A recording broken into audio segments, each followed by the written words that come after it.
Hi, and welcome to AT&T ThreatTraq COVID-19 update. We're looking at some of the cybersecurity issues that are arising during this pandemic, especially with so many people working from home. I'm here with Stan Nurilov, who is on ThreatTraq this week. Hello, Stan. Hey, how are you doing? Good. I want to talk this week with you about business email compromise, or BEC. So, Stan, tell me, what is business email compromise? Well, business email compromise is one way to think about it is when you're receiving email that basically didn't originate from the party you thought it originated from, that is asking you to possibly change some sort of a business process. For example, if a vendor is billing you and they're telling you, hey, instead of sending the payment here, send it somewhere else. So that would be a great example of a business email compromise.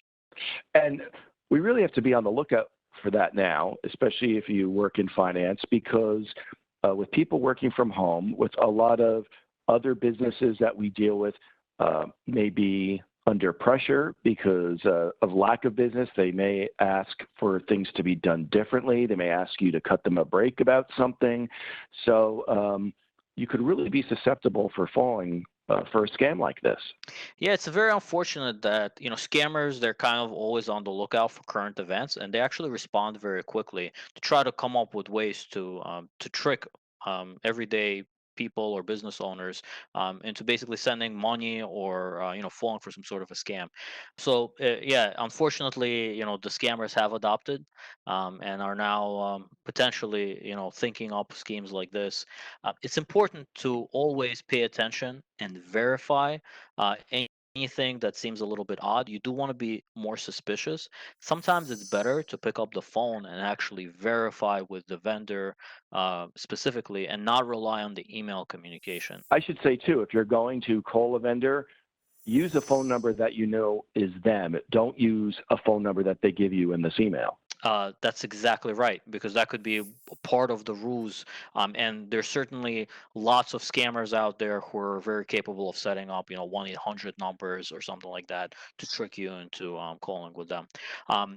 So it's definitely a good idea to verify things, and especially you got to think about it. Now we're not in the office with each other, so it's a little harder to, go downstairs and ask somebody from accounting, hey, is this legitimate? So you really want to rely on that second factor of authentication almost, which could be a phone call to this vendor or the business partner that you have to really ultimately verify what you're doing. And you should be always vigilant of people suddenly changing processes or asking you to do something under pressure or duress, or telling you that's it's an emergency and if you don't do this now something terrible will happen.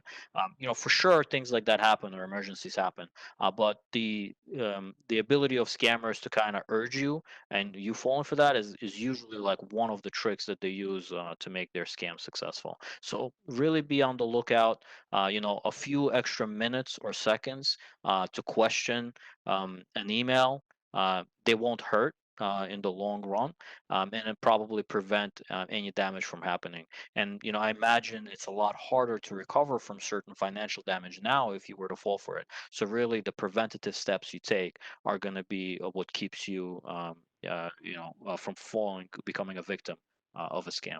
Well, thanks, Stan. That's great advice.